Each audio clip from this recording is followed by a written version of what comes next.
Some women are born into power.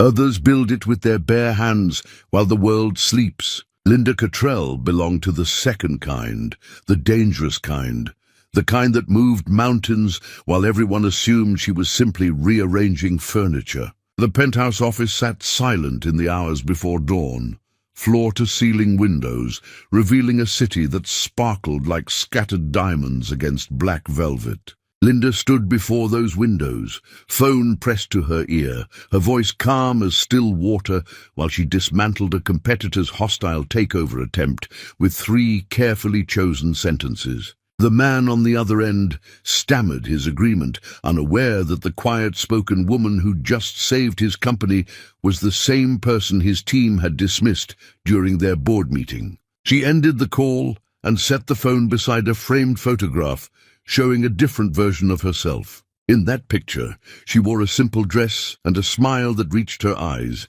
standing beside a man whose face radiated pure joy. David Edwards had looked at her that day like she'd hung the moon just for him. That was before success taught him to look through her instead. The memory pulled her backward through years to the day they met. David had been sitting in a coffee shop with blueprints spread across 3 tables. His hair disheveled, his eyes red from sleepless nights, sketching structural designs that were brilliant and completely unfunded. She'd been there for a different meeting, but something about his concentrated frustration had made her pause. When his pencil rolled off the table and stopped at her feet, she'd picked it up and glanced at his drawings before returning it. "You've got the support columns in the wrong configuration," she'd said, and he'd looked up with surprise that shifted into curiosity when she explained why his design would fail inspection. They'd talked for 3 hours about architecture and dreams, and the way buildings could tell stories through their structures. He'd bought her dinner with money he clearly didn't have, and she'd listened to his vision for creating spaces that would make people feel something beyond just shelter. She'd seen something rare in his passion, something untainted by greed or ego, just pure love for creating beautiful structures that would stand for generations and mean something to the communities they served. Their courtship had been brief and intense, filled with late-night conversations and shared dreams about the future they'd build together. David proposed beside a half-finished building he hoped to purchase someday, his hands shaking as he offered her a simple ring and promises about partnership and forever. She'd said yes without hesitation, already knowing she loved him more than she'd ever loved anything. Her mother had attended the wedding with reservation carved into every line of her face, standing at the edge of the celebration like someone watching a beloved daughter walk toward a cliff. After the ceremony, while guests celebrated with champagne and laughter, her mother had taken Linda aside into a quiet corner and spoken words that would echo through everything that followed. "Love makes fools of the wisest women," her mother had said, holding Linda's hands between her own weathered ones, hands that had built their own fortune through decades of careful strategy. "But wisdom keeps its counsel. Never show all your cards, daughter. A man who knows your full hand might fold when the stakes get high. Keep something back always, not as deception, but as protection." Linda had laughed then, dismissing the warning as her mother's cynicism born from bad experiences with men who'd tried to diminish her. David wasn't like the men her mother had known. David was different. David was honest and good, and saw her as an equal partner. She'd been so certain of that truth, so convinced that their love would be different from all the cautionary tales her mother had shared over the years. The early days of their marriage had glowed with simple happiness that needed nothing but each other to feel complete. They'd lived in a small apartment where the heating barely worked and the neighbors were loud, but none of that mattered because they were building something together. David would wake before dawn to work on project proposals, while Linda made coffee and watched him create beauty from blank pages, his pencil moving with confidence across paper as he sketched his visions into reality. When his first major opportunity came, a bid for a municipal renovation that could establish his reputation in the competitive construction world, Linda had quietly arranged a meeting with the deputy mayor through connections she'd carefully cultivated over years of strategic networking. She'd never told David about that conversation, about how she'd spent 2 hours explaining why his innovative approach was exactly what the city needed, about how she'd leveraged her own credibility to vouch for an unknown architect with brilliant ideas, but no track record. David had won the contract and come home whooping with triumph, lifting her off the ground and spinning her around until they both collapsed, laughing on their worn couch, dizzy with joy and possibility. He'd credited his hard work, his innovative designs, his persuasive presentation to the selection committee. She'd kissed him and agreed with everything, never mentioning the hours she'd spent behind the scenes, making sure the right people understood his potential before he even walked into that room. That became her pattern, the rhythm of their marriage. David would dream these magnificent dreams, and Linda would build the invisible scaffolding that made those dreams transform from possibility into reality, all while standing in shadows so complete that even David forgot she was there working on his behalf.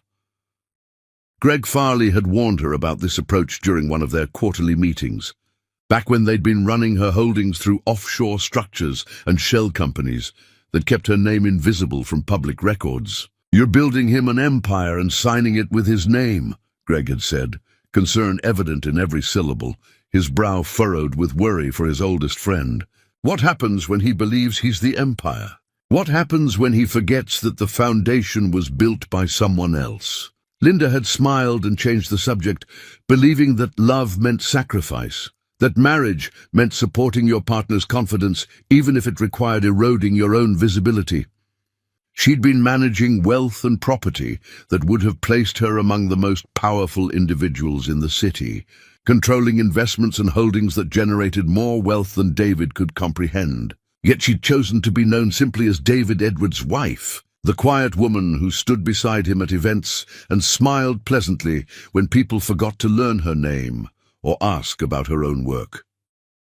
The devotion had been absolute and unwavering. When David fell ill with pneumonia that settled deep in his lungs and wouldn't break despite antibiotics, Linda had cancelled a property acquisition worth millions to sit beside his bed for 5 straight days and nights without sleep.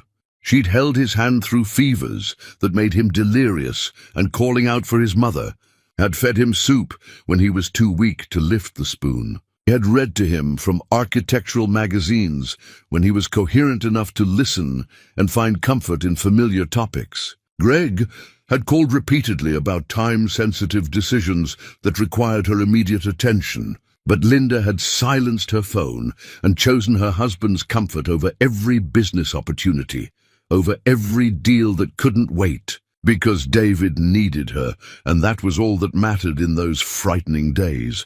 David had recovered and thanked her sweetly, holding her close and whispering that he didn't know what he'd do without her. But even then, even in that moment of genuine gratitude, she'd noticed something shifting in his expression when she tried to discuss his upcoming project challenges and offer solutions based on her own extensive experience. He'd patted her hand in a way that felt patronizing and suggested she shouldn't worry her pretty head about things she didn't understand, that these were complex matters he needed to handle himself.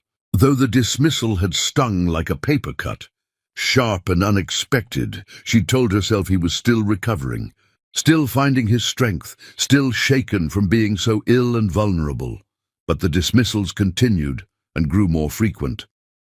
The city had awarded David the Westfield contract, the kind of transformational project that would cement his legacy and make his name synonymous with innovative urban development. He'd celebrated with champagne and speeches about vision and perseverance and the American dream of building something meaningful. Linda had stood in their kitchen, remembering the dinner she'd orchestrated with 3 council members, carefully steering conversation until they'd convinced themselves that David Edwards was exactly the innovator Westfield needed for its historic renovation. She'd arranged everything while making it appear that nothing had been arranged. that David's selection was inevitable, based purely on merit. David never knew that his greatest triumph had required her invisible hand guiding every crucial decision, smoothing every obstacle, opening every door before he even knew doors existed to be opened. She told herself that partnership meant different roles, that her power was in supporting his success from behind the scenes, that marriage required one person to shine in the spotlight while the other held the light steady. Her mother's warning had begun whispering in her memory with increasing frequency, but Linda pushed it away stubbornly, clinging to the belief that David's love was real, even as his respect steadily disappeared, like water evaporating in sunlight. The memory of his first real cruelty remained sharp as broken glass, cutting her every time she revisited it. They'd been at dinner, discussing a challenge he faced with supply chain logistics, and Linda had offered a solution based on her own extensive experience managing complex vendor relationships. David had set down his fork and looked at her with something cold and distant in his eyes, something she'd never seen before. "You wouldn't understand how these things actually work," he'd said, his tone polite but utterly dismissive, treating her like a child who'd interrupted adult conversation. "Maybe we should just talk about something else." She'd felt something crack inside her chest, a hairline fracture in the foundation of everything she'd believed about their marriage. But she'd smiled and changed the subject to safer topics, telling herself that stress was making him irritable, that the man she'd married was still there underneath the pressure. She'd been wrong about that too. Now, standing in her office with the city spreading below her like a conquered kingdom, Linda touched the photograph one final time before turning away. Somewhere across that city, David was sleeping in a house she'd purchased through holding companies, living a life she'd built from invisible threads, completely unaware that everything he believed about himself was fiction. Her mother had been right about keeping cards hidden. She just hadn't warned Linda what happened when you finally decided to show your hand. Chapter 2. The Price of Invisible Devotion. The charity gala glittered with the kind of wealth that whispered rather than shouted its presence. Crystal chandeliers scattered light across silk gowns and tailored suits, while waiters glided through crowds carrying champagne that cost more per bottle than most families spent on groceries for an entire month. Linda stood near the silent auction tables, studying a painting she'd donated anonymously through one of her shell companies, when she spotted David across the ballroom. He hadn't mentioned attending tonight. She'd asked him at breakfast if he wanted to accompany her, and he'd claimed exhaustion from back-to-back project meetings that had drained him completely. Yet there he stood, laughing with a group of developers she recognized from industry events, his hand gesturing animatedly as he told some story that had them all leaning in with interest and amusement. His eyes swept the room, in that way people do when they're networking rather than enjoying themselves, cataloging faces and potential connections, measuring the value of every person he encountered.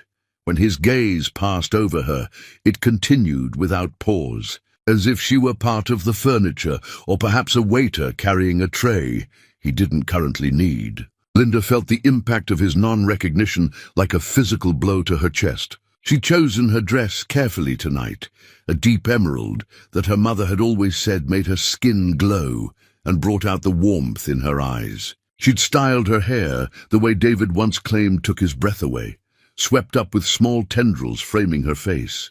She'd come to this event specifically because she knew the mayor would be here, knew she needed to have a quiet conversation that would ensure David's next project proposal received favorable consideration from the City Planning Commission. But David had looked at her and seen nothing worth acknowledging, not even a polite nod across a crowded room.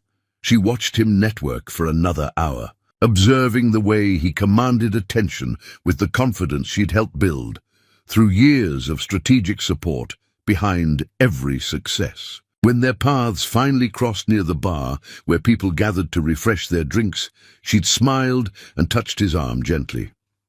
"I didn't know you'd changed your mind about attending," she'd said, keeping her voice light, despite the hurt blooming in her chest. David had glanced at her hand on his sleeve like it was something distasteful, something he needed to brush away. I ran into some clients who mentioned they'd be here. Seemed like a good opportunity I couldn't pass up. He'd looked past her shoulder, already scanning for his next conversation, dismissing her presence before she could even respond to his explanation. "Will you introduce me?" Linda had asked, gesturing toward the group he'd been speaking with earlier. "I'd like to meet the people you're working with." His expression had shifted into something almost cruel, a flash of irritation crossing his features. "These are discussions about complex projects and technical specifications. You'd probably find them boring beyond comprehension." Then he'd walked away without waiting for her response, leaving her standing alone beside the bar while couples swirled past on the dance floor, and people laughed at jokes she couldn't hear. Linda had excused herself shortly after, slipping into the cool night air, where the sounds of the gala became muted and her breathing could return to something approaching normal. Greg found her standing beneath the building's overhang, struggling to keep her composure intact while rain began to fall in light mist around them. He'd taken one look at her face and understood immediately what had happened. "He's here, isn't he?" Greg had asked quietly, anger simmering beneath his careful control. She'd nodded, not trusting her voice to remain steady if she tried to speak. Greg had offered his arm with gentle courtesy, walked her to his car parked nearby, and driven her to an all-night diner far from the glittering gala and its painful memories. Over coffee that was terrible but honest, served in chipped mugs by a tired waitress. He'd listened while she tried to explain away David's behavior, tried to justify the dismissal as stress or preoccupation with important matters. "You're making excuses for someone who doesn't deserve them," Greg had said finally, his voice gentle but firm, carrying the weight of years watching this slow destruction. "I've watched you build everything he has. I've seen you sacrifice sleep to solve his problems that he couldn't figure out himself. I've witnessed you making yourself invisible so he could feel visible and important. And tonight, he looked through you like you didn't exist, like you were a stranger rather than his wife. When are you going to stop protecting him from the consequences of treating you like you're worthless?"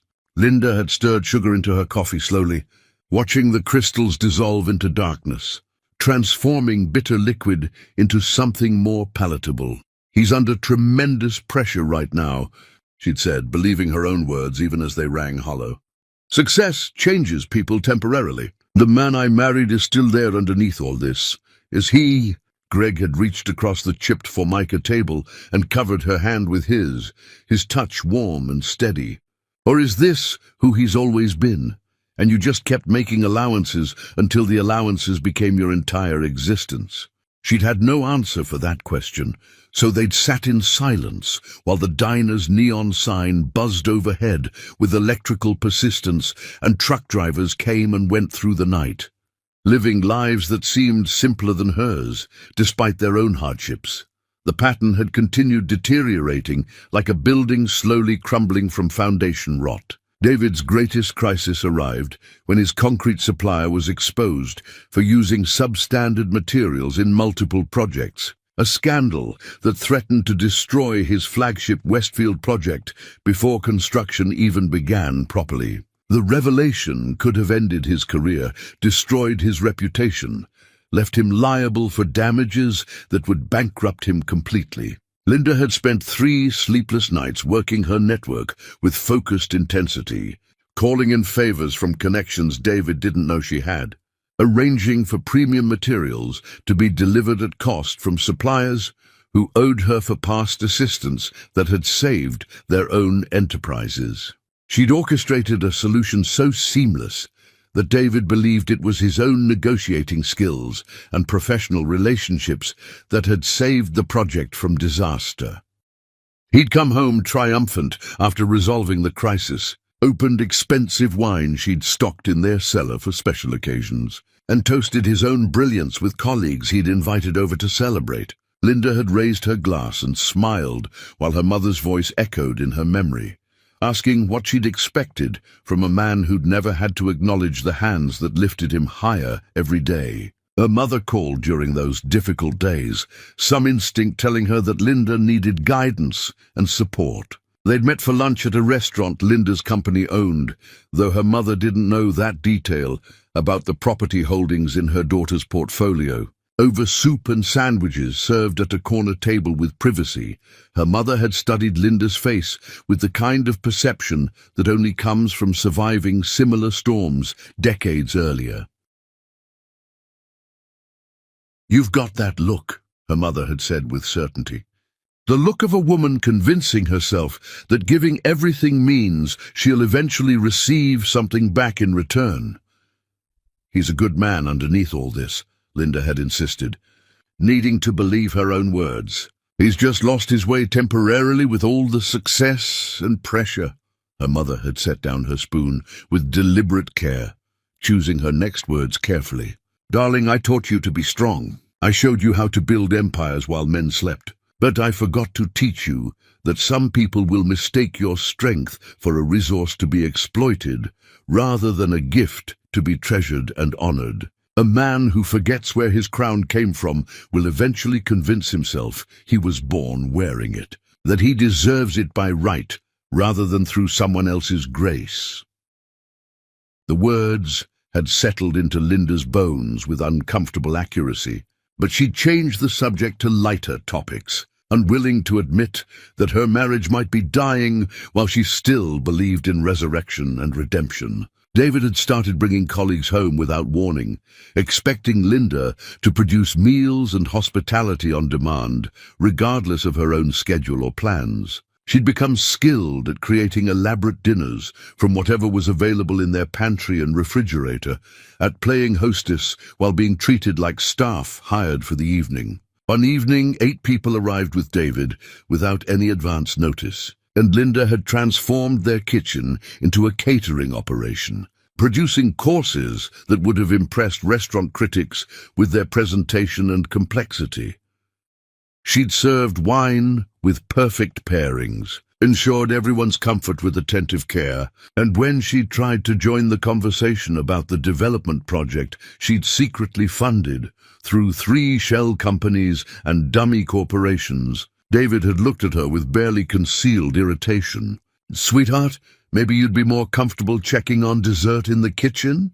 His tone had been pleasant enough on the surface, but the dismissal was absolute and clear to everyone at the table. She'd retreated to the kitchen while his guests discussed architecture and urban planning in the other room, topics she understood better than anyone at that table, and she'd felt herself becoming a ghost in her own home, transparent and irrelevant.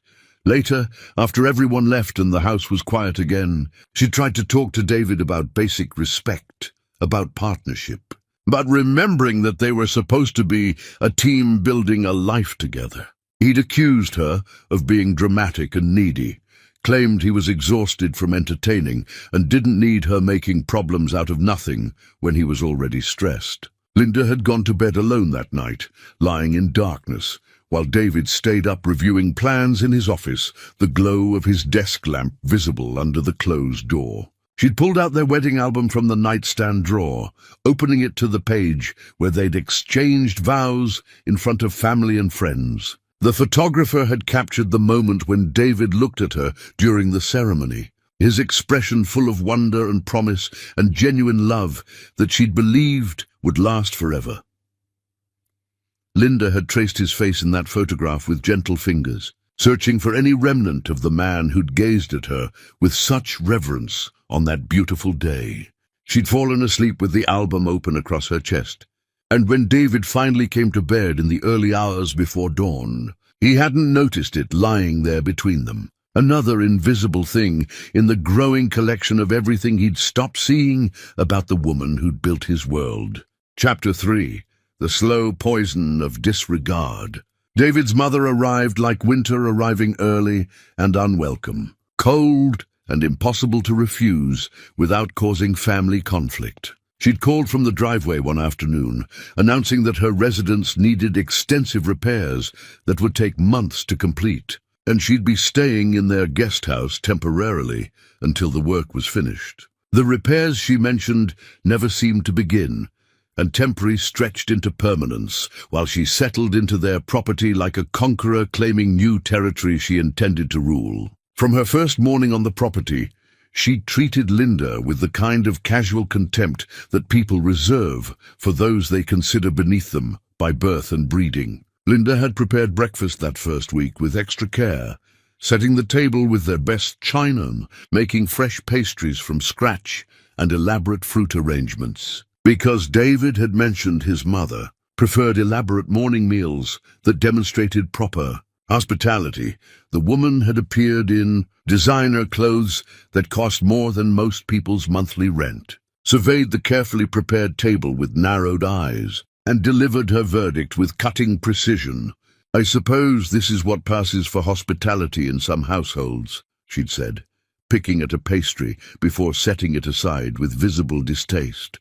"David always did have peculiar taste in women. I told him during your courtship that he could do better. But young men rarely listen to their mothers about such matters." David had been reading his phone at the table, barely listening to the exchange, and when Linda had waited for him to defend her against this unprovoked attack, he'd simply asked his mother to pass the coffee without acknowledging what had just been said. The silence of his non-response had hurt worse than any insult, confirming that she couldn't count on him to protect her even in their own home. The attacks became a daily ritual that Linda endured with diminishing grace. David's mother would comment on Linda's clothes, her cooking, her conversation, her very existence in David's life. Each observation carefully designed to diminish and demean without quite crossing into territory that could be called overtly abusive. Linda had endured it with grace that came from deep reserves of patience built over years of professional negotiations, telling herself that this was temporary, that David's mother would eventually tire of the game and return to her own space. But David's presence or absence made no difference to his mother's cruelty, and his refusal to intervene felt like tacit endorsement of every cutting remark and dismissive gesture. One afternoon, Linda had prepared a complex meal that had taken hours to execute properly, roasting and seasoning and timing everything to perfection, because they were hosting David's business partner and his wife for an important dinner. The table looked magazine-worthy, candles flickering beside elaborate floral arrangements Linda had created from flowers in their garden. David's mother had arrived as Linda was setting out the final dishes, and she'd made a show of examining everything with theatrical disappointment that seemed calculated for maximum embarrassment. "Is this what you're serving tonight?" she'd asked loudly enough for the approaching guests to hear as they came up the walkway. "Well, I suppose we can't all have refined palates or proper training in entertaining." Linda had felt heat rise in her cheeks, but maintained her composure through sheer force of will, greeting the guests with warmth, while David's mother continued offering pointed commentary throughout the evening, like poison dripped into wine. When Linda served the main course that she'd spent hours perfecting, the partner's wife had complimented the preparation with genuine enthusiasm, and David's mother had actually laughed out loud, a sharp sound that cut through the pleasant conversation like breaking glass. "Oh, Linda tries so very hard," she'd said with false sweetness that dripped with condescension everyone could hear. "She tries very hard indeed. It's almost admirable, really, how much effort she puts into appearing competent at domestic tasks." David had been refilling wine glasses at that moment. He'd paused with the bottle hovering over a glass, and Linda had hoped desperately that he would finally say something, would ask his mother to show basic decency, would remember that Linda deserved respect in her own home, where she'd worked so hard to create a welcoming atmosphere. Instead, he'd smiled awkwardly and made some weak comment about mothers being particular about certain things, treating his mother's viciousness as harmless personality quirk rather than the deliberate humiliation it was clearly meant to inflict. Linda had excused herself to the kitchen, standing with her hands braced against the counter, breathing slowly to maintain control over emotions that threatened to overwhelm her completely.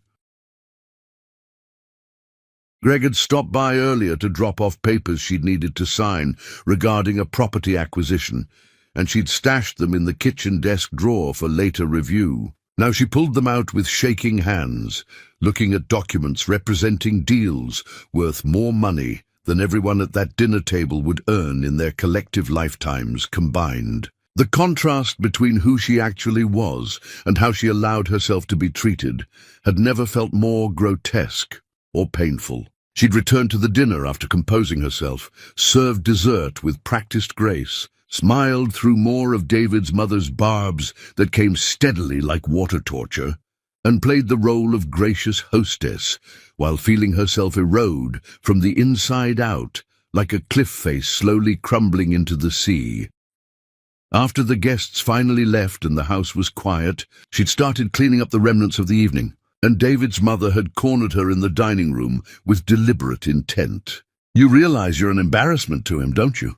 the older woman had said, her voice low and venomous, intimate in its cruelty. David could have married someone worthy of the Edwards family name, someone with breeding, with class, with proper social connections. Instead, he chose you, and now he's stuck pretending you're something you're not, while everyone can see the truth. Linda had met her eyes directly, refusing to look away. "David chose me because he loved me," she'd said firmly. Loved. David's mother had smiled with cruel satisfaction. Past tense. How appropriate and accurate. "My son has outgrown you, dear. You were suitable when he was nobody, acceptable for a struggling architect with no prospects. But now he's somebody important with a reputation to maintain, and you're nothing but dead weight holding him back from his true potential. The sooner you understand that basic reality, the easier it will be when he finally admits it publicly and moves on to someone more appropriate." She'd swept out of the room in a cloud of expensive perfume, leaving Linda surrounded by dirty dishes and shattered illusions about her marriage. David had witnessed that entire exchange from the doorway where he'd been standing silently. Linda had seen him there, had watched him turn and walk away rather than defend her or challenge his mother's cruelty, and something fundamental had broken in that moment. She'd stood alone in her dining room, hands shaking, wondering how she'd become so worthless in the eyes of the man who'd once promised to cherish her above everything else in his life. The final blow to David's business enterprise had been averted through Linda's intervention, though he never knew how close to complete disaster he'd actually come during that frightening period. His business partner, a man Linda had never trusted despite her attempts to warn David about concerning behavior, had been systematically embezzling funds and positioning himself to absorb David's company when the inevitable collapse occurred according to his careful plan. Linda had discovered the scheme through her own extensive network, people who brought her information because they understood her reach and influence, even if David remained oblivious to his wife's true power. She'd compiled damning evidence, contacted appropriate authorities through carefully maintained channels that couldn't be traced back to her, and ensured the betrayer was removed before he could complete his theft of everything David had built with her invisible support.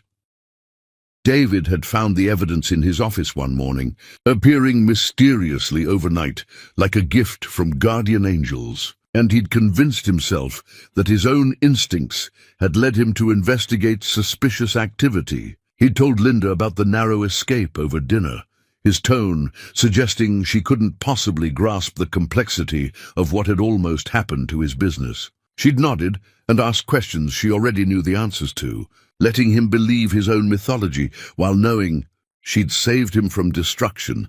He'd never even detected approaching until it was almost too late to prevent. The party that changed everything had started innocuously enough. David announced he was hosting important people, told Linda to make arrangements for 40 guests, and implied her presence would be tolerated if she stayed unobtrusive and didn't interfere with important conversations. She'd transformed their home into a showcase that could have appeared in design magazines, hiring professional caterers, arranging elaborate flowers in every room, curating the kind of elegant atmosphere that wealthy people pretended was effortless, but actually required meticulous planning and execution. When guests arrived in expensive cars, Linda had greeted them at the door, welcoming each person with genuine warmth and directing them toward drinks and appetizers. David had circulated through rooms, introducing everyone to each other with practiced ease, his arm around various guests, his laughter loud and comfortable as he held court. Linda had watched him move through their home like a politician at a fundraiser, and she'd realized with growing horror that he was introducing everyone except her. People would glance at Linda with curiosity, wondering who she was, why she was there, what her connection to this event might be, and David would smoothly steer them away before they could ask questions or attempt conversation with her. She became a background figure, someone who existed at the periphery serving drinks, while David performed at the center, where all the light and attention focused. A woman in expensive jewelry approached Linda near the kitchen, asking if there was more wine available or perhaps champagne. Linda had offered to show her where they kept additional bottles in the temperature-controlled wine cellar, and the woman had smiled warmly at this helpful person. "I'm sorry, I don't think we've been introduced properly," the woman had said with friendly curiosity. "Are you with the catering company that David hired for tonight?" The question had landed like a physical slap across Linda's face. She'd opened her mouth to explain that she lived here, that this was her home, her furniture, her carefully chosen art on the walls. But David's mother had appeared from nowhere like a predator sensing wounded prey. Her expression delighted with malicious glee. "Oh, this is David's wife," she'd announced loudly enough to draw attention from nearby conversations.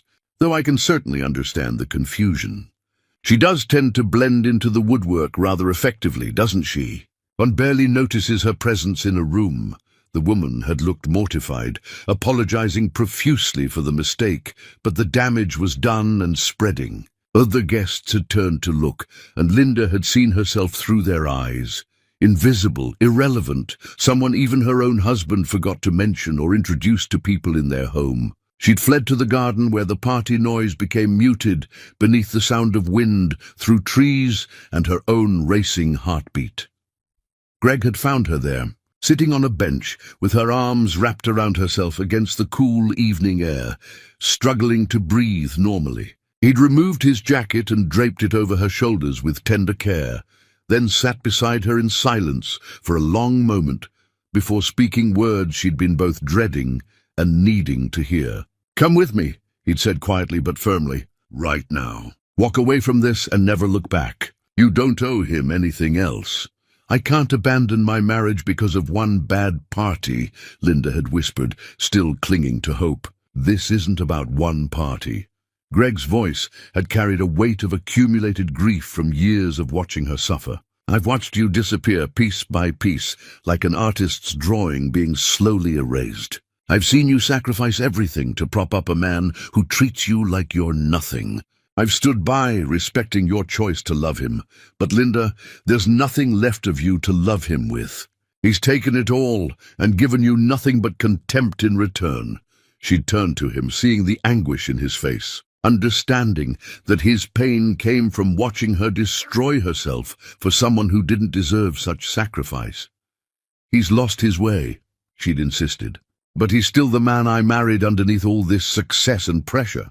"No," Greg had said firmly, with certainty born from observation. "He's exactly who he always was. You just built him a better mask to hide behind." They'd sat in the garden until the party sounds faded and guests began leaving in their expensive cars. Linda had returned his jacket and gone back inside to clean up the remnants of the evening, finding David and his mother laughing together over some private joke in the living room. They'd looked up when Linda entered, and neither had acknowledged her presence, continuing their conversation as if she'd never arrived or perhaps had never existed at all. Linda had climbed the stairs to their bedroom, closed the door and finally allowed herself to cry, muffling the sound in pillows so no one would hear her grief and vulnerability. She'd cried for the marriage she'd believed in, for the man she'd thought David was, for the years she'd spent making herself smaller while he grew larger on her sacrifice like a parasite feeding on its host. And when the tears finally stopped and her eyes were swollen, She'd lain in the darkness knowing that something inside her had shifted irrevocably, knowing that patience had limits and forgiveness had boundaries, knowing that she was approaching both edges. She just hadn't known yet how close she actually was to the final breaking point. Chapter 4. The night. Everything shattered.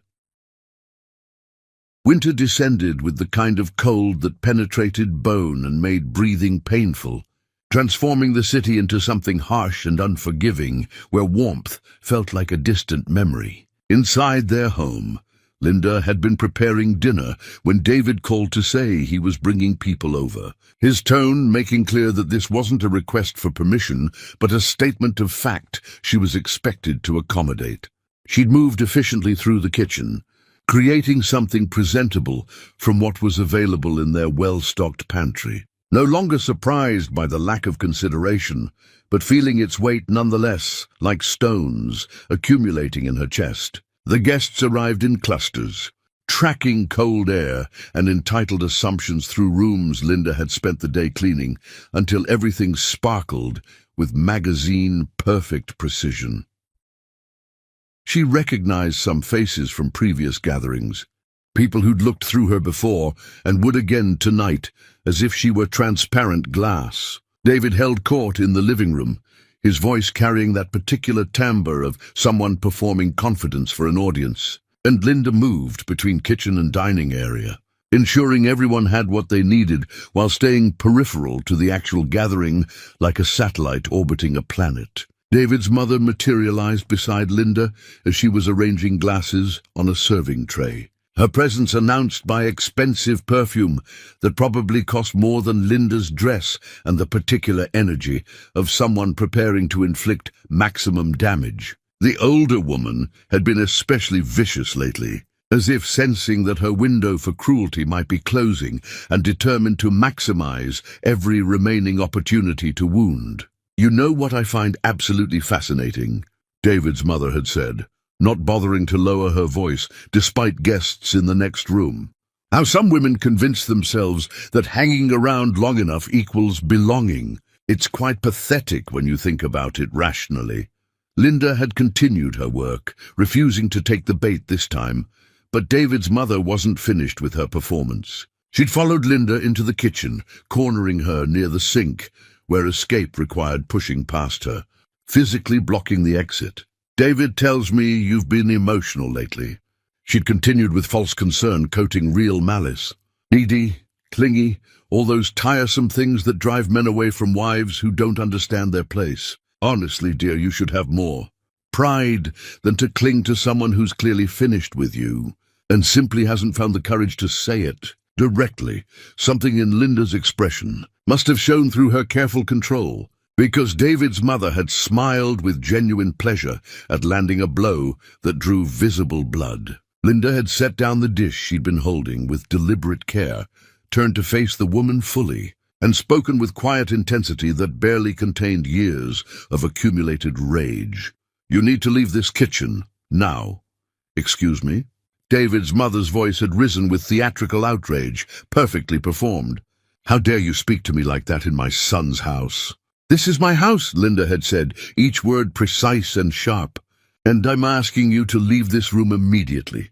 The confrontation had drawn attention from the adjacent spaces. Guests had fallen silent mid-conversation, and Linda had heard footsteps approaching before David appeared in the kitchen doorway, his face already set in anger before understanding the situation or asking what had actually happened between them. His mother had immediately adopted a wounded expression, one hand pressed to her chest in exaggerated distress that would have been funny if it weren't so effective. "David, she's being absolutely horrible to me," his mother had gasped dramatically. "I simply made a friendly comment about her appearance, and she attacked me verbally without provocation. I've never been spoken to with such disrespect in all my years." Linda had waited for David to ask what actually happened, to question his mother's convenient victim performance, to show even minimal interest in hearing Linda's side of this confrontation. Instead, his jaw had tightened, and he'd looked at Linda with something close to genuine hatred burning in his eyes. "What is wrong with you?" he'd demanded harshly. Why are you always causing problems when I have important people here? Can't I have one evening without you making a scene and embarrassing me in front of colleagues?" The injustice had stolen Linda's breath completely.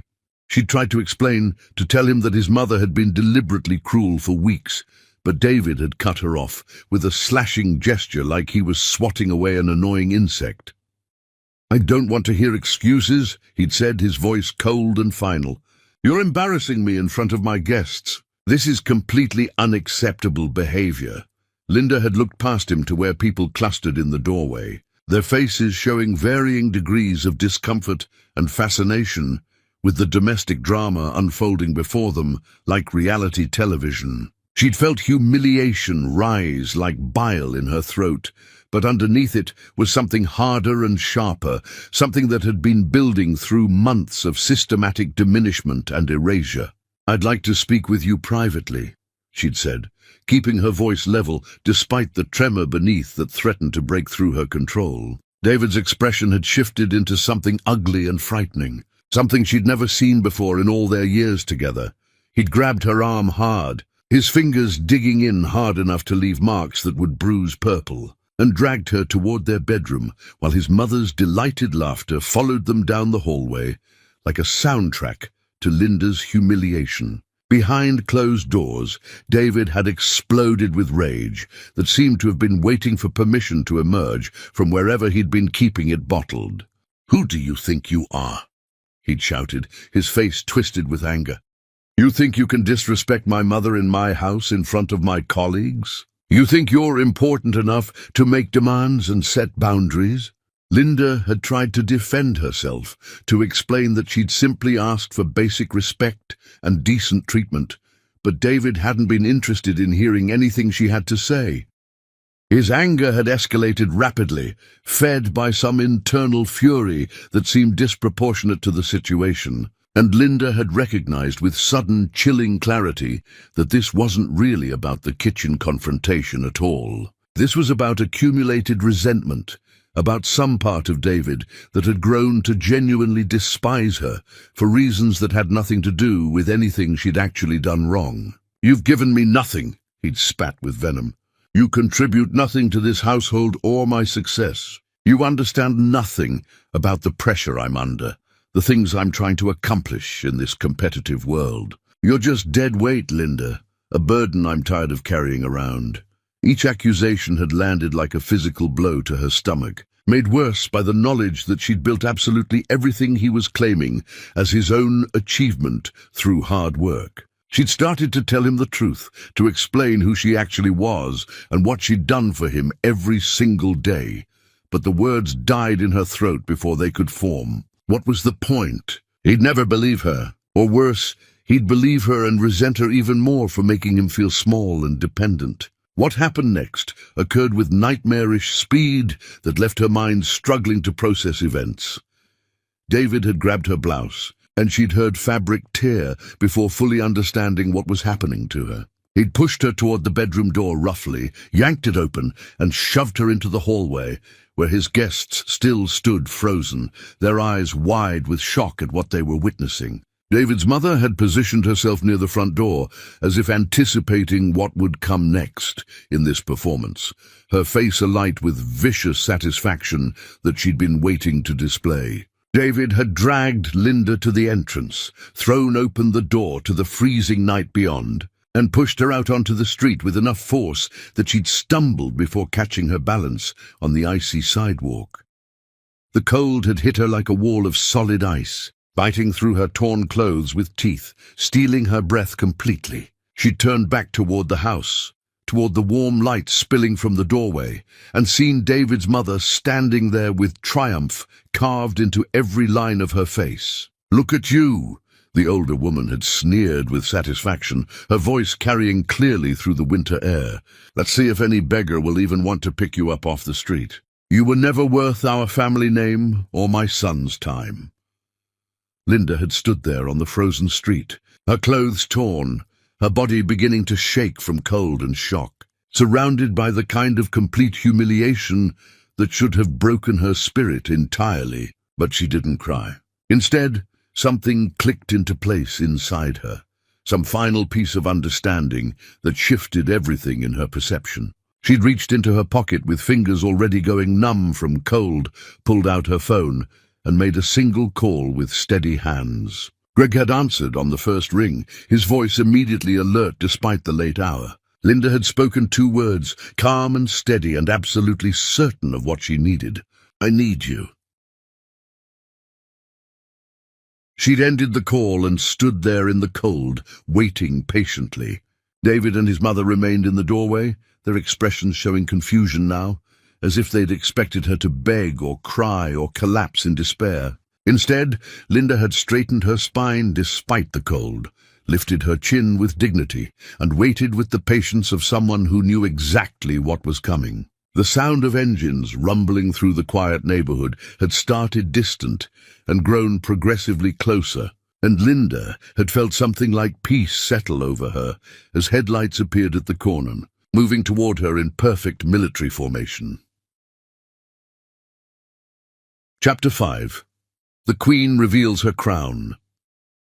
The motorcade arrived like something from another reality entirely. 15 vehicles in flawless synchronization that demonstrated both wealth and organizational precision, each one representing resources beyond what most people encountered in their entire lives. Rolls-Royces in midnight black, sterling silver, and royal blue lined the street with mechanical exactness, their presence so commanding that lights flickered on in neighboring houses all along the block, faces appearing in windows to witness the impossible scene unfolding on their quiet residential street. Uniformed drivers emerged simultaneously from each vehicle with practiced coordination, their movements synchronized with military exactness, standing at attention beside open doors like an honor guard for royalty. The entire operation took perhaps 15 seconds from arrival to full deployment. But those seconds transformed the street into something else entirely, announcing power with a subtlety that was somehow more intimidating than any ostentatious display could have achieved. Greg stepped from the lead car, his face carved from stone, fury radiating from him in waves, despite his controlled movements that spoke of barely restrained violence. He strode directly to Linda, without acknowledging anyone else present, removing his overcoat as he walked, and wrapped it around her shaking shoulders with hands that were gentle, despite the violence clearly coiled inside him like a spring wound too tight. He'd started to speak, to check if she was seriously injured, but Linda had touched his arm lightly and shaken her head firmly. There would be time for medical attention and concern later. Right now, she needed to finish this confrontation properly while witnesses could see what happened next. David and his mother had frozen in the doorway like statues, their expressions shifting from confusion to dawning disbelief as they processed what they were seeing unfold before them. Guests crowded behind them in the entrance, phones emerging to capture footage of something they clearly didn't understand, but recognized as historically significant. The street had transformed into a theater with perfect lighting, and Linda had spent too many years on the wrong side of the curtain playing supporting roles. She turned to face David and his mother directly, seeing them clearly for the first time, without the distortion of hope or love or desperate faith in redemption that had blinded her for years. They looked small suddenly, diminished by their own cruelty rather than elevated by it, and Linda felt the weight of her hidden identity settling onto her shoulders like armor she'd forgotten she owned. "Your countdown starts now," she said, her voice carrying through the winter air with absolute clarity and calm finality that left no room for misunderstanding. Then she turned away from them, as if they'd already ceased to exist in any meaningful way, allowing Greg to help her into the car with gentle assistance. The door closed with the solid thunk of precision engineering, sealing her into warmth and safety, and through the tinted window she caught one final glimpse of David's face, confusion giving way rapidly to the first stirrings of comprehension that something catastrophic had just occurred in his life. The motorcade pulled away in perfect formation, leaving David standing in the ruins of his certainty about how the world worked. Neighbors would talk about this night for months afterward, crafting theories and speculation that wouldn't come close to the truth of what had actually transpired. But Linda wouldn't hear any of their gossip or speculation. She was done with that life, that street, that version of herself who'd accepted disrespect as the price of love. Greg had maintained silence during the short drive to the private medical facility, his jaw tight with restrained rage that threatened to explode. They'd pulled into an underground garage where Linda's physician waited with her medical bag. A woman named Dr. Phillips, who'd been Linda's friend since college, and who took one look at Linda's torn clothes and bruised arms before her professional composure cracked into pure fury. "Who did this?" she demanded with barely controlled anger, already guiding Linda toward the examination room with practiced efficiency. "Someone who doesn't matter anymore," Linda had answered and meant every word. The examination had been thorough but gentle, performed with the care of genuine friendship.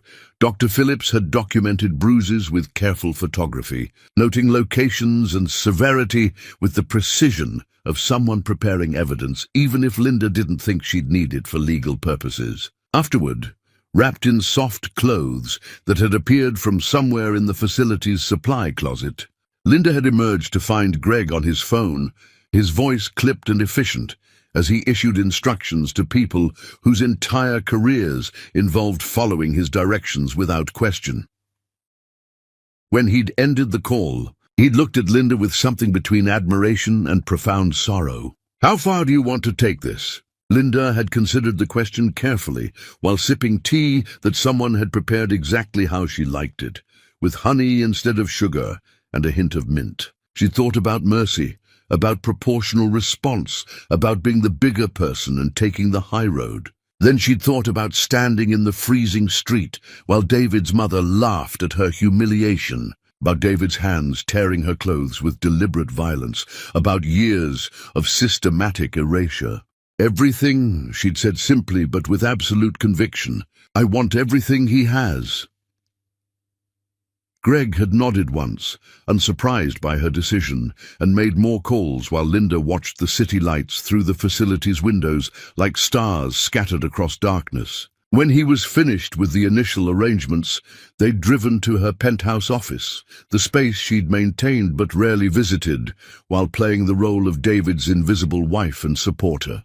The office had remained exactly as she'd left it months ago. Screens still displaying real-time data from markets around the world, surfaces clean and meticulously organized, the scent of her preferred candles still lingering faintly in the air. Linda had moved to her desk, like a queen returning to her rightful throne after years of exile, feeling pieces of herself clicking back into place with each confident step. The first call had gone to the bank president, who'd approved David's construction loans years ago.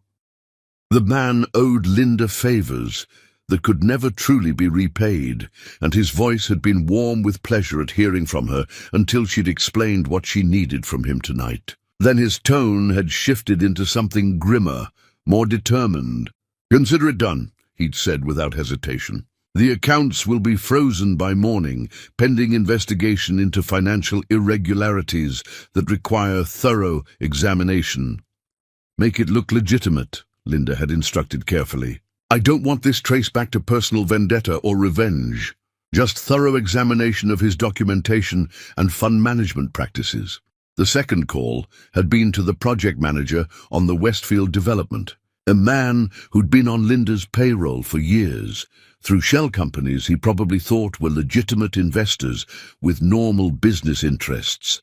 She'd been direct about her requirements, and he'd listened in silence before acknowledging that certain safety violations might need to be addressed immediately, that permit issues might require project suspension until properly resolved, according to city codes. Greg had watched her work with an expression she couldn't quite read, something between admiration for her efficiency and grief for the circumstances that had made this nuclear option necessary. When she'd made her fifth call and begun outlining the systematic dismantling of David's supply chain, Greg had finally spoken up with gentle concern. "Are you sure you want to do this?" he'd asked quietly. "Once you start down this path, there's no walking this back or undoing the damage." Linda had paused, her hand still resting on the phone, considering the question with the seriousness it deserved. She'd thought about the man David used to be, the one who'd proposed beside an unfinished building with shaking hands and genuine love in his eyes. But that man was either dead or had never truly existed outside her imagination, and the person who'd thrown her into the street was someone she owed nothing except consequences. "I'm sure," she'd said with conviction, and made the next call without hesitation. By dawn, the first dominoes had begun to fall in a carefully orchestrated sequence. Linda had worked through the night without sleep, Greg bringing her coffee and food she barely touched, both of them moving through the familiar rhythm of partnership they'd developed over decades of managing her empire together in secret.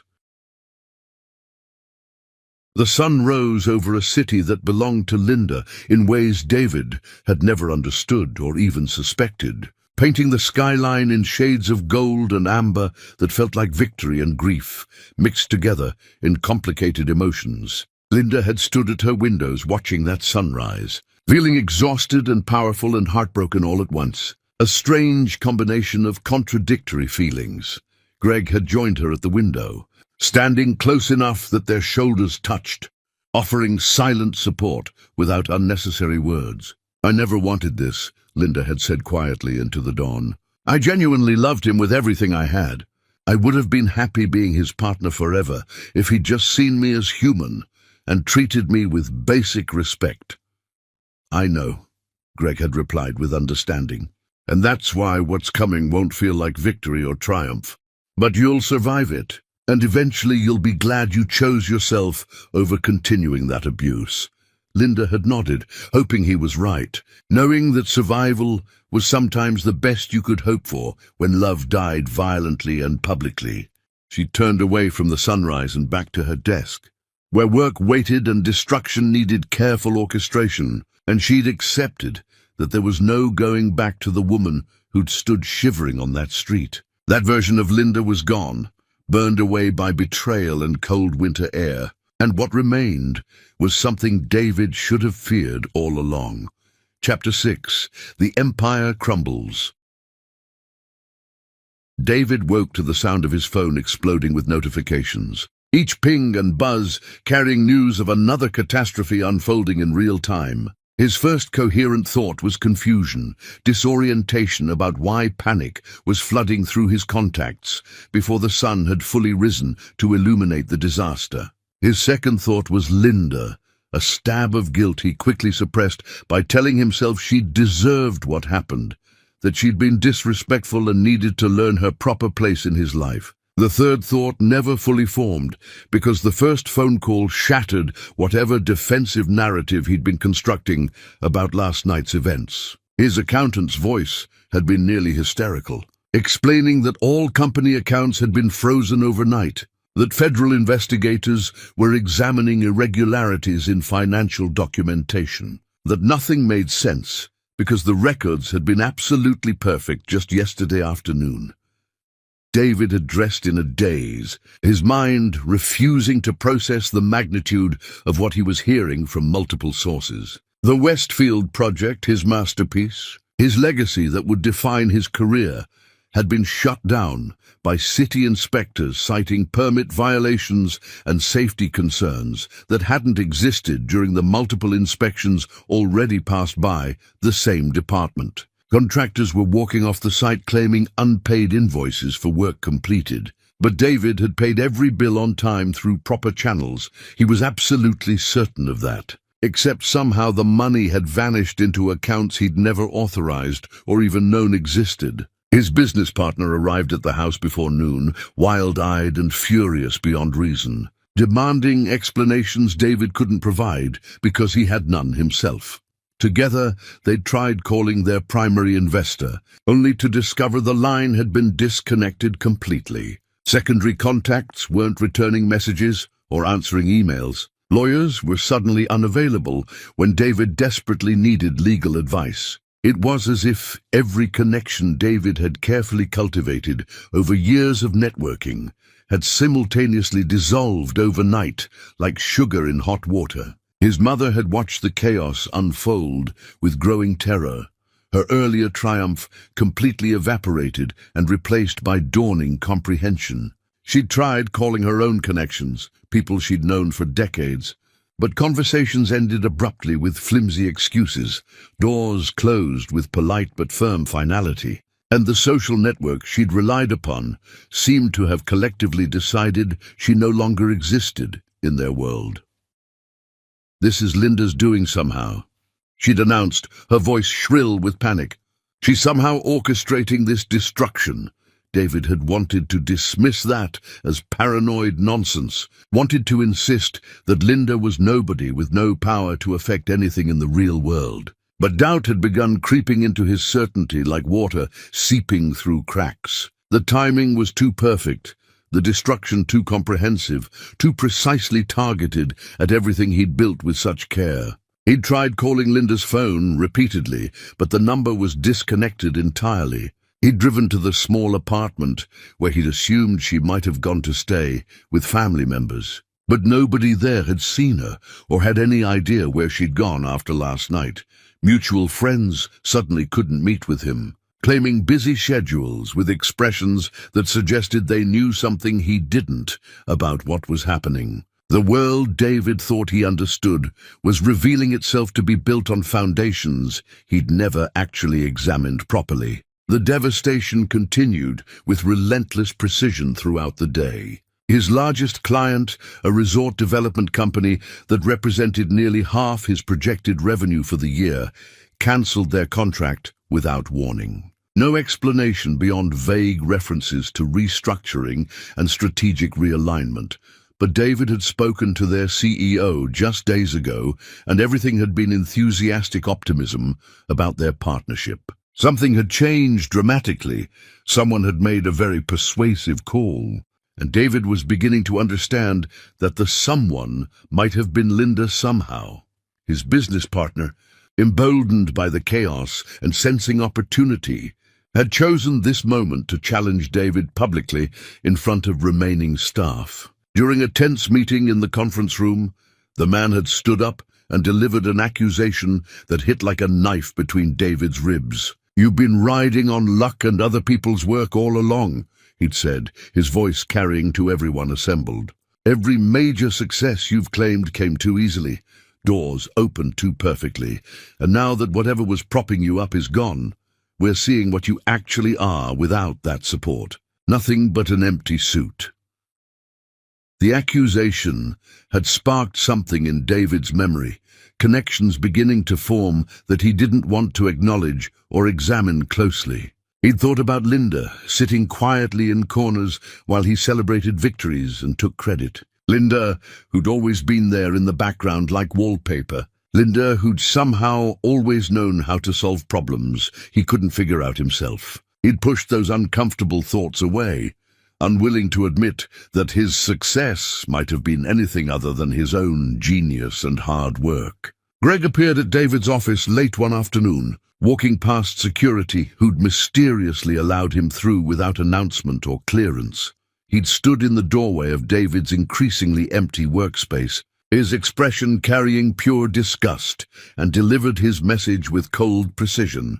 "I watched her make herself invisible to protect your pathetic ego," Greg had said, each word deliberate and cutting like surgical instruments. "I watched her sacrifice her identity to build a man who wasn't worth the ground she walked on. Everything you thought you accomplished was her gift to you, and you repaid her with cruelty and violence. What's coming next is mercy compared to what you actually deserve for what you've done."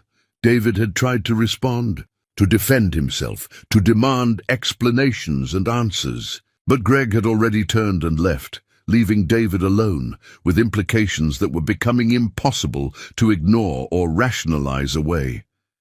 He'd pulled up Linda's name on his computer, searching for information he'd never bothered to learn about his own wife during all their years together. The results had been sparse, carefully scrubbed from public records, revealing nothing except the growing suspicion that he'd never actually known who she was, beyond the role she'd played for him. His mother had tried to maintain her superiority, insisting this was temporary chaos, that their family name carried weight that Linda could never touch or undermine. But her voice had lacked its usual conviction, and when David had snapped at her to be quiet because he couldn't think, the first real crack had appeared in their alliance of cruelty against Linda.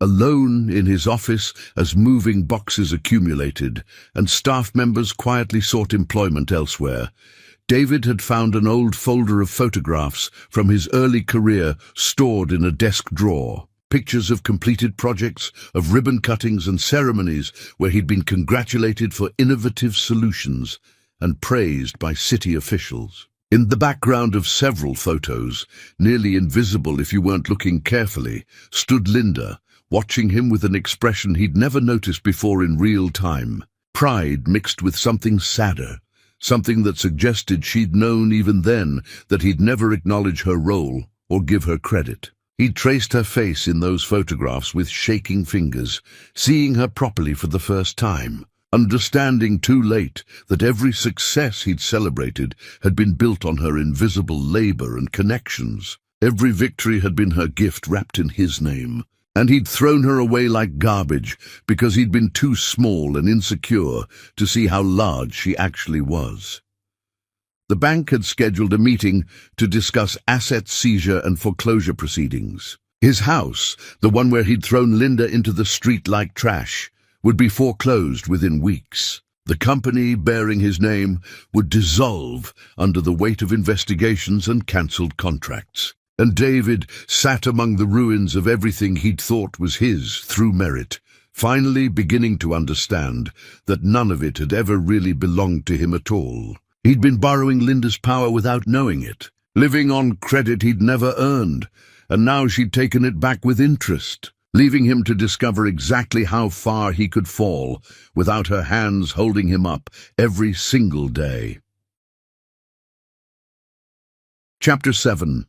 The Mother Pays. David's mother had spent her entire adult life believing that heritage and social position were armor against consequence, that breeding and family name created immunity from the rules that governed ordinary people. Linda decided to dismantle that illusion with surgical precision, proving that cruelty had a price, even for those who thought themselves untouchable by normal standards. The eviction notice arrived on a morning when frost painted the windows white, and David was too buried in his own disasters to help his mother with her suddenly urgent problems. The guest house where his mother had been living for months turned out to be owned through a complex network of holding companies that ultimately traced back to Linda's vast empire. Though proving that connection would have required resources David's mother no longer possessed or could access. The legal document was thorough and final, giving her exactly 72 hours to vacate the premises completely. She'd stormed into the main house, waving the papers with trembling hands, her face mottled with rage and disbelief at being treated this way. David had scanned the eviction notice with growing horror, recognizing the legal language of someone who'd planned this carefully, who'd waited for exactly the right moment to strike when they were most vulnerable. "This is your wife's doing," his mother had hissed with certainty. "That ungrateful creature is trying to make me homeless as revenge. She's not my wife anymore," David had said quietly, the truth of that statement settling over both of them with uncomfortable weight they couldn't escape.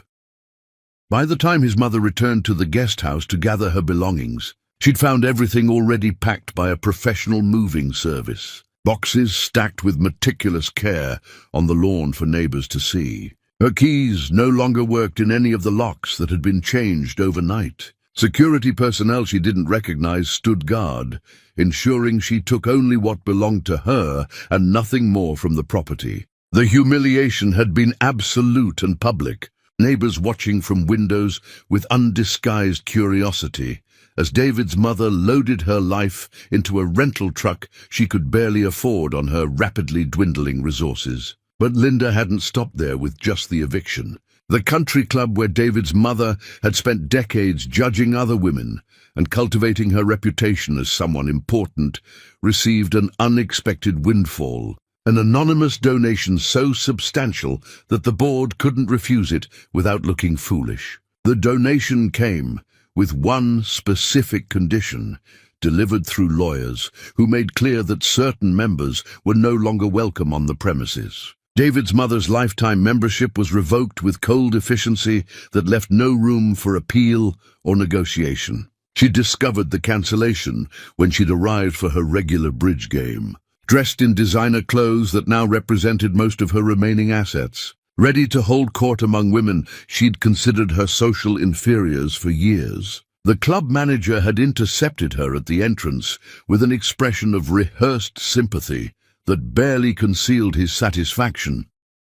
"I'm afraid your membership has been terminated, and you're no longer permitted on club property," he'd said formally. "There must be some mistake," she'd insisted, her voice rising. "I've been a member here longer than you've been alive. I know the founding families." "No mistake, Mom," the manager had replied firmly, gesturing to security guards. "I'm going to have to ask you to leave immediately."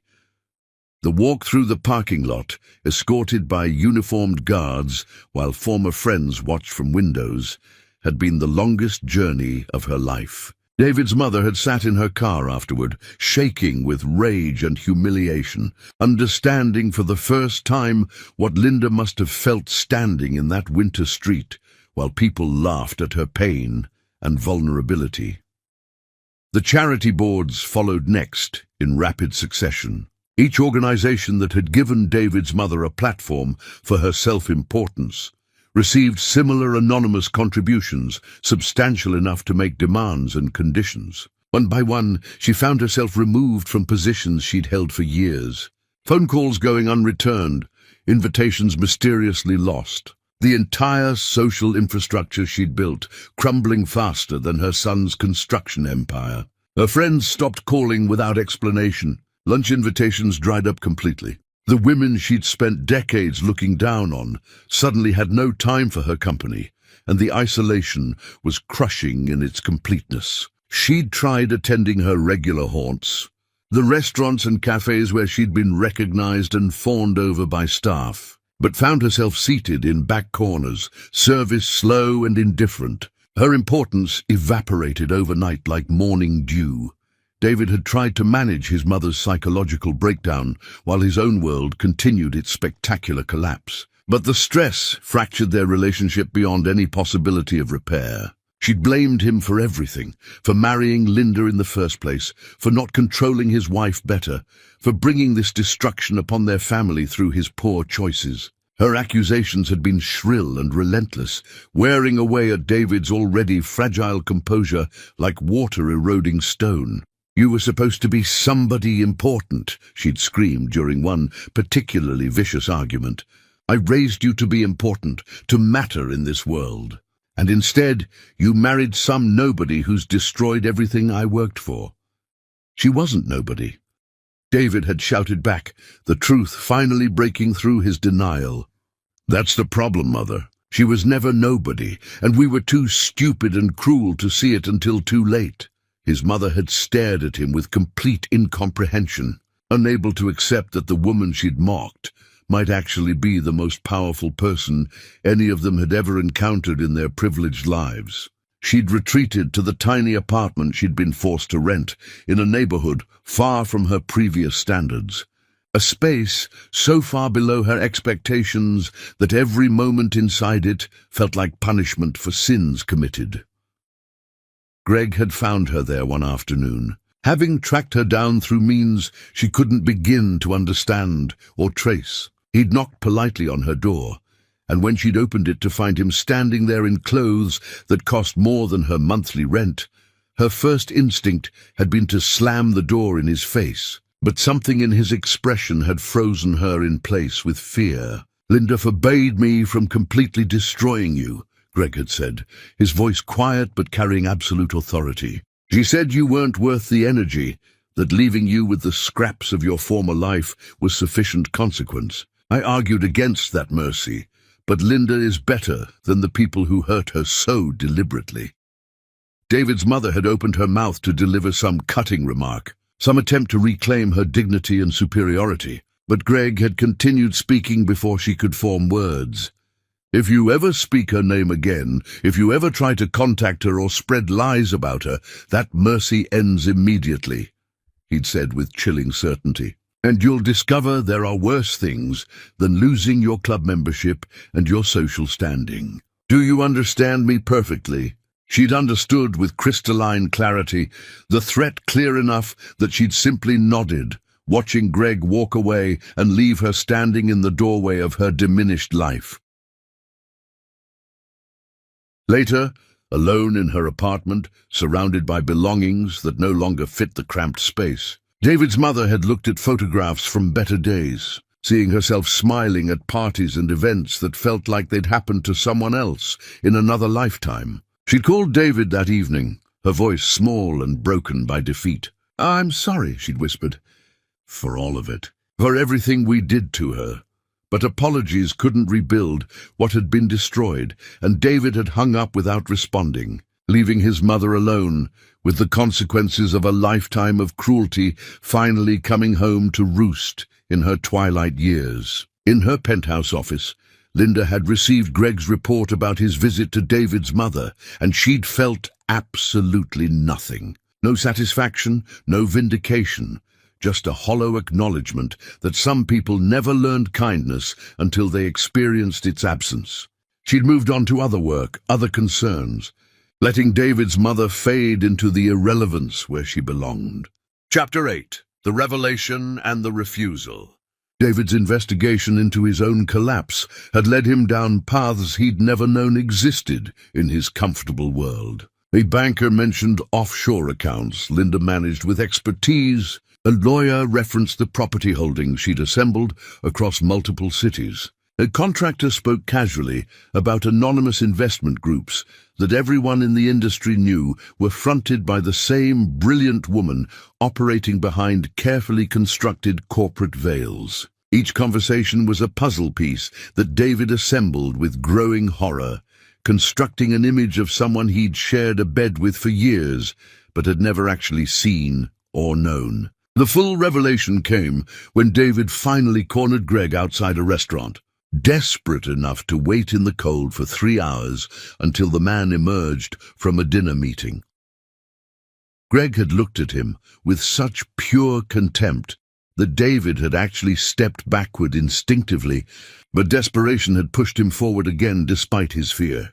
"I need to understand what's happening to my life," David had said, his voice cracking. "Please. I know Linda's behind this somehow, but I don't understand how she could do any of this. She's just a housewife. She doesn't have the resources or connections to do what's being done to me."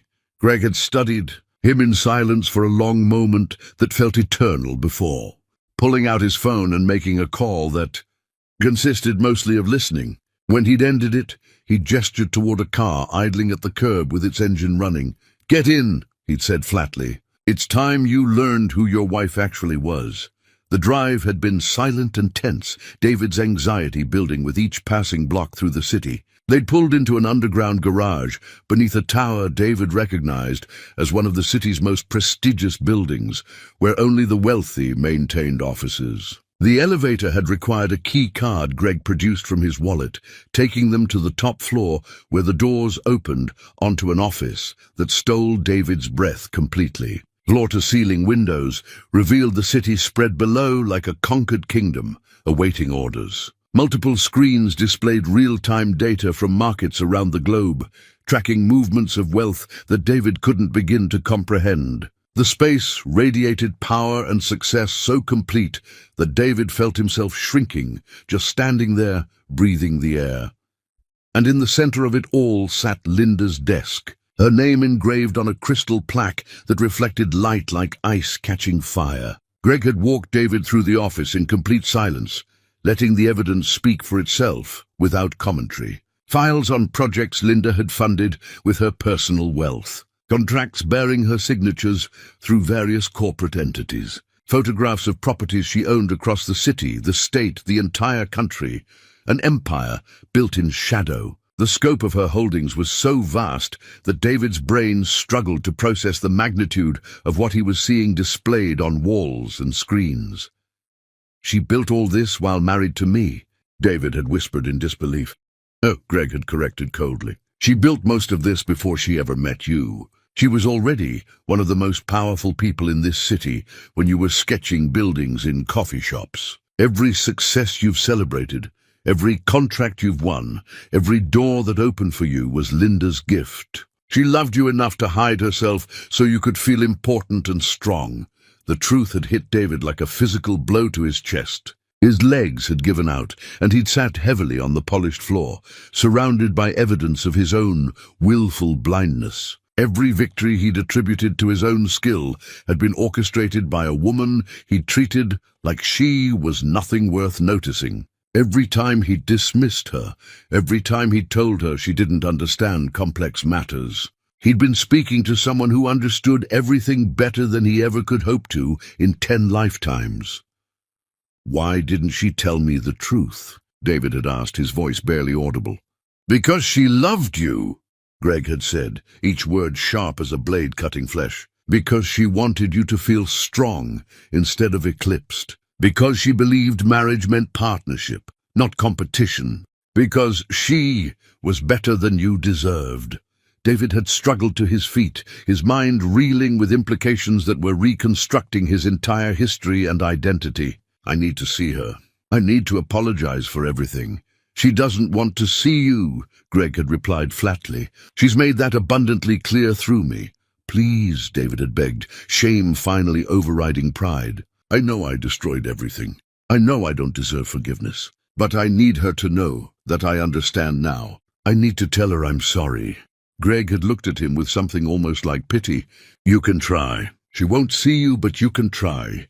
David had tried everything he could imagine. He'd called her office repeatedly, only to be told she was unavailable. He'd written letters that were returned unopened. He'd waited outside her building until security removed him, returning day after day with the stubborn desperation of someone who refused to accept the finality of rejection. He'd sent flowers that were donated to hospitals, gifts that were forwarded to charities, messages that vanished into silence without response. He'd crafted an apology letter that took him 3 days to write, pouring every ounce of his regret and understanding onto pages that he'd hand-delivered to her office with trembling hands. The letter detailed every moment of his realization, every piece of his sorrow, acknowledging that she'd built everything while he'd taken credit, that she'd loved him while he'd grown to resent her, that she'd made him somebody, and he'd repaid her with violence and cruelty. Linda had read that letter once, sitting in her office with Greg beside her, and when she'd finished, she'd held it over a candle flame and watched it burn to ashes. "Remorse doesn't erase damage," she'd said quietly, watching the paper curl and blacken. "He had every chance to see me, to value me, to treat me with basic human decency. He chose cruelty at every opportunity. And now he wants forgiveness because facing consequences is uncomfortable. I hope he lives a long life thinking about what he lost." Greg had taken the ashes and disposed of them while Linda turned back to her work, finishing the chapter of her life that had included David Edwards with the same decisive finality she brought to closing unsuccessful business deals.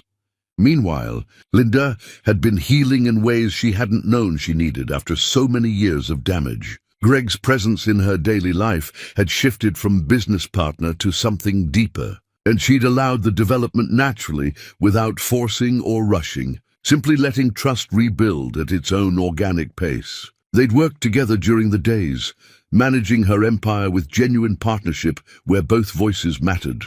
And in the evenings, they talked for hours about everything and nothing, rebuilding her capacity for intimacy.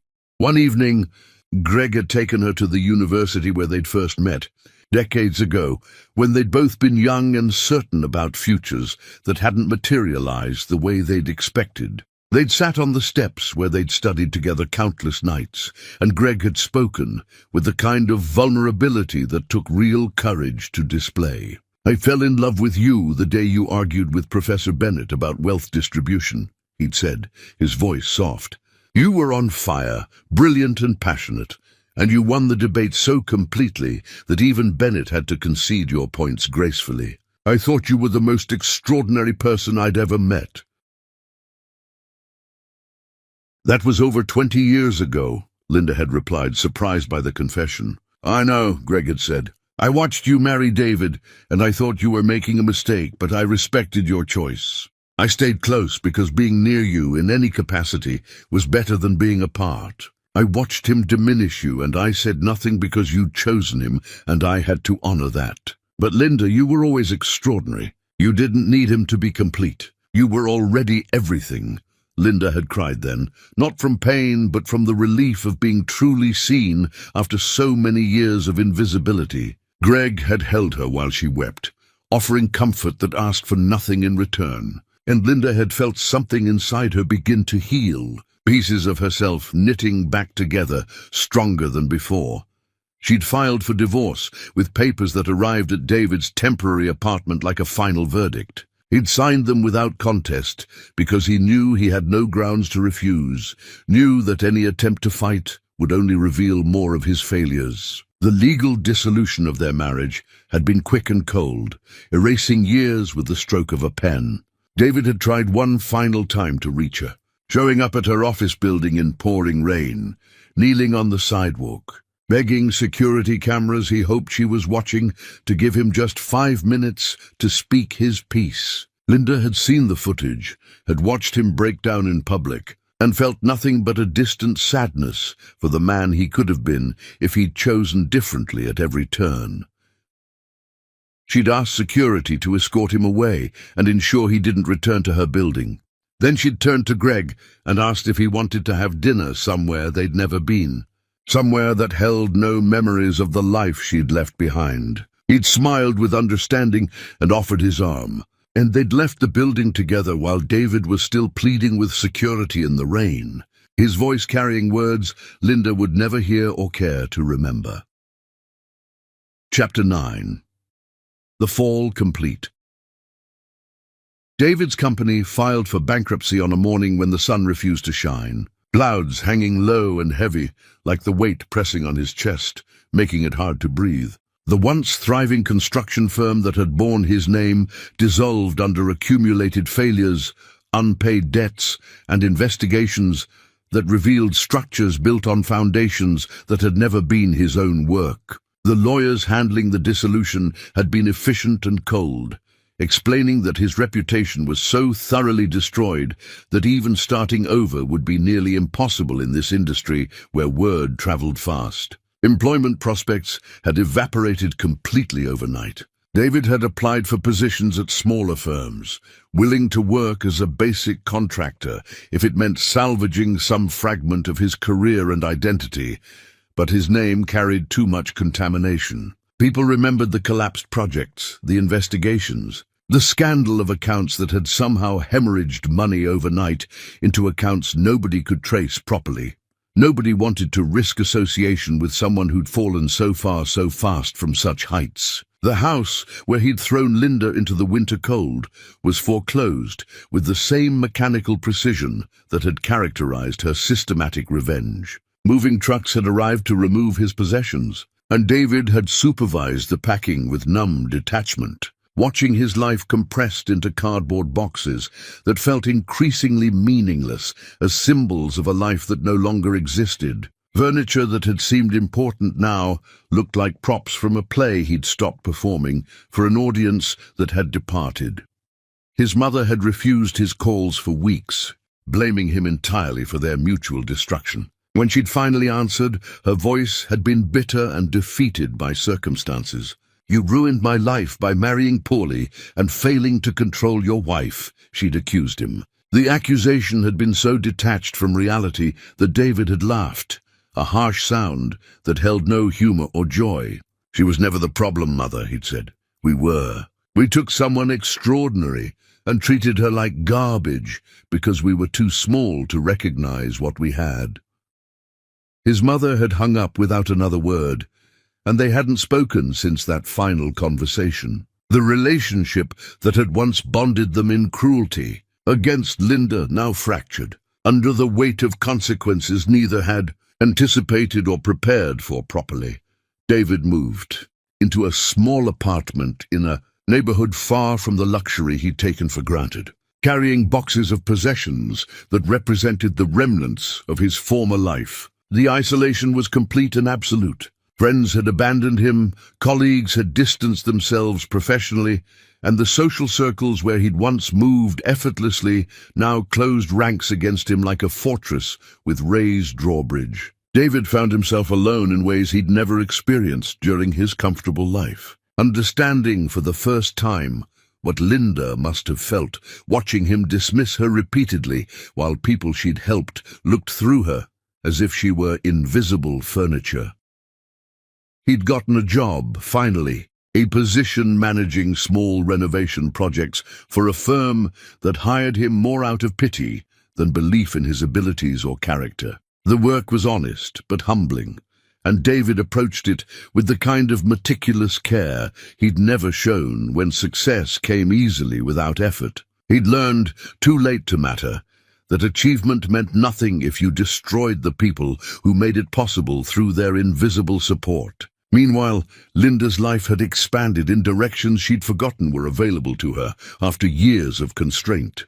Greg's presence had become central to her days, not replacing what she'd lost with David, but offering something entirely different, something based on mutual respect and genuine partnership between equals.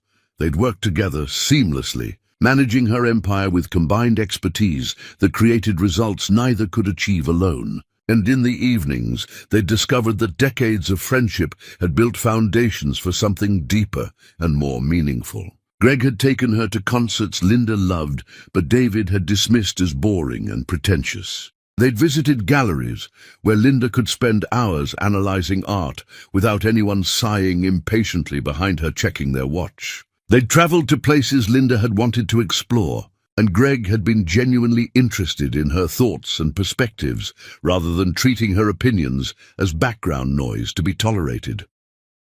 One evening, sitting on the balcony of her penthouse, with the city glittering below like scattered jewels, Greg had reached across the small table between them and taken her hand with gentle hesitation, as if asking permission for something significant. Linda had looked at their joined hands, feeling the steadiness in his grip, and realized she was ready for this, ready to trust again with someone who'd proven his loyalty through years of patient friendship without expectation of reward. "I know it's too soon," Greg had said quietly. "I know you're still healing from everything. But Linda, I've waited over 20 years to ask if you might consider giving us a chance at something more than partnership and friendship. I'm not asking for an answer tonight, just asking if you'd think about the possibility." Linda had felt tears building, but not from sadness this time. "I don't need time to think about it," she'd replied. "You've been the most consistent person in my life through everything. You've seen me at my worst and stayed. You've protected me without asking for anything in return. If you're asking if I'm ready to see where this could go, then yes. Greg, I think I am." He'd smiled with relief and joy mixed together beautifully, standing and pulling her gently to her feet, holding her close, while the city sparkled around them like a celebration designed just for this moment. It had felt like coming home after being lost for years in wilderness, finding safe harbor with someone who'd been waiting patiently for her to arrive when she was ready. The divorce from David had finalized with paperwork that felt anticlimactic, legal documents erasing a marriage that had died long before the official ending. Linda had signed her portion without ceremony or regret, closing that chapter with the decisiveness she brought to all failed ventures that couldn't be salvaged. David had sent one final message through the lawyers, asking if they could speak just once for closure, but Linda had declined through her attorney without explanation or justification. Some conversations weren't worth having, some apologies came too late to matter, and some damage was too complete to be worth examining in detail.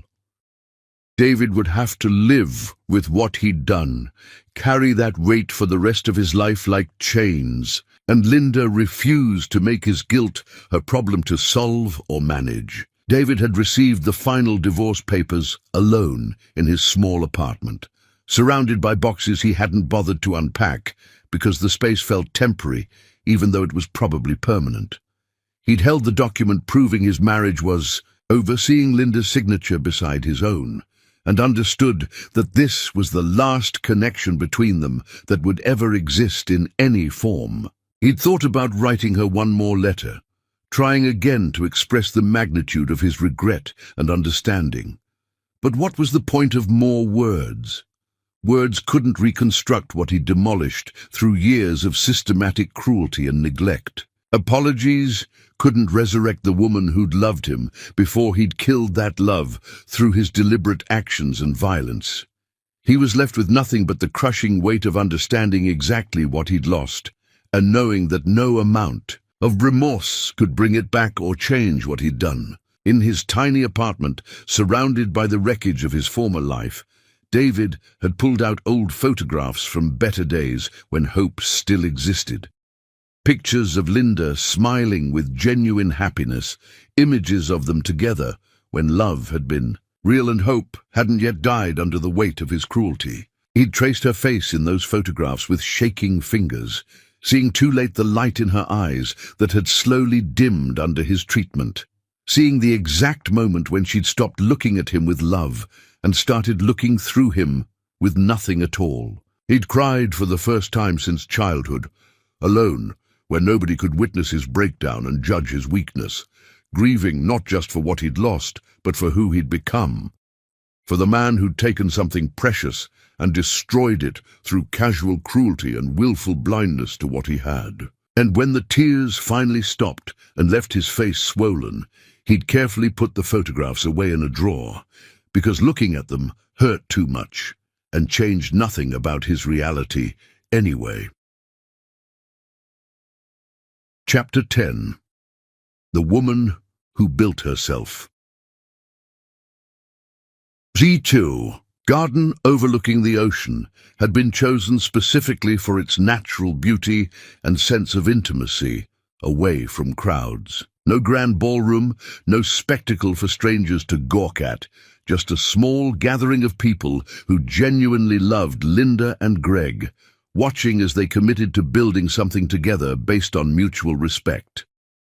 The ceremony was simple but profound, vows spoken with the weight of decades of friendship behind them, giving depth to every promise. Greg's voice had trembled slightly when he'd promised to stand beside her as an equal partner always, to celebrate her strength rather than fear it, to love her exactly as she was rather than trying to reshape her into something smaller and more manageable for his ego. Linda had spoken her own vows with clarity that came from hard-won wisdom, purchased through pain. She promised honesty and genuine partnership and the courage to remain fully visible even when it would be easier to hide parts of herself again. When they'd kissed to seal their marriage, the small group of guests had applauded with genuine joy, and Linda had felt happiness bloom inside her chest, untainted by doubt or fear, or the need to diminish herself for someone else's comfort or insecurity. This was what partnership was supposed to feel like, what marriage could be when both people respected each other completely, without reservation. The months that followed had proven the foundation solid and built to last. Linda and Greg worked together, managing her empire, their combined expertise creating synergies that benefited everything they touched with their partnership. Greg never tried to claim credit for her ideas, never dismissed her insights, never made her feel invisible or less than. Instead, he'd encouraged her to step fully into her public role, to let the world finally see who she'd always been beneath the disguise she'd worn. Linda's first major public appearance had been at a charity gala, and when reporters had asked about her seemingly sudden rise in prominence, she'd smiled and corrected their assumption gently. "I've been building my holdings for over 2 decades, she'd said calmly. People just weren't paying attention because I preferred it that way. But circumstances change, and so do strategies." The revelation had sent ripples through circles that mattered, people examining connections and tracing patterns they'd missed. Linda's name appeared in publications and on buildings, her company logo becoming recognized. She'd stepped from shadows into light, claiming space that had always belonged to her. Greg stood beside her at every event, never in front or behind, but next to her, where true partners belonged. David's fate played out with quiet desperation, far from Linda's attention or concern. He'd rebuilt a small fraction of his former career through grinding effort and humility he'd never possessed before. The work was honest, but limited. He'd see her name on buildings, her face in publications, and each sighting reminded him of everything lost. He never remarried, never recovered status, living with knowledge that he'd held something extraordinary and crushed it deliberately. His mother died alone and bitter, having driven away everyone. David attended the funeral alone, crying afterward for choices that couldn't be unmade. Linda learned of the death and felt nothing. No satisfaction, just acknowledgement that some people never learned. She'd moved on completely. Late one evening, working on plans for a women's shelter, Greg brought tea and asked if she regretted the years with David. Linda considered carefully. "I regret the pain. I regret hiding myself. I regret David couldn't be better. But I don't regret the lessons about self-worth, about the difference between sacrifice and self-destruction. Those lessons brought me here, to you." Greg kissed her gently, promising to prove partnership could be extraordinary. One afternoon, Linda stood on the street where David had thrown her out.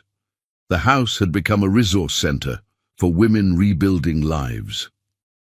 Standing in summer sunshine, Linda felt the weight finally lift. She'd been thrown away, but had been holding the power all along. Greg's car arrived, and Linda climbed in beside the man who'd loved her invisible and visible. As they drove away, Linda looked forward, ready for everything ahead. She'd survived, discovered her strength, and now was finally free to be exactly who she'd always been. The empire had always been hers. Here are 6 powerful lessons from Linda's story. Never make yourself invisible for someone else's comfort. True partnership celebrates your strength, not requires you to hide it. How someone treats you when you're vulnerable reveals their true character. David's cruelty in that moment showed who he'd always been beneath the surface. Your mother's warnings about protecting yourself aren't cynicism, they're wisdom. Keep something back not as deception, but as self-preservation. The person who dismisses your contributions will eventually believe they achieved everything alone. Invisible support often breeds entitlement, not gratitude. Walking away from disrespect isn't giving up, it's finally valuing yourself. Sometimes the most powerful thing you can do is stop accepting unacceptable treatment. Real love makes you more visible, not less. If you're shrinking yourself to fit someone's ego, you're in the wrong relationship. Your worth isn't determined by someone else's ability to see it. Linda had the power all along. She just had to stop giving it away.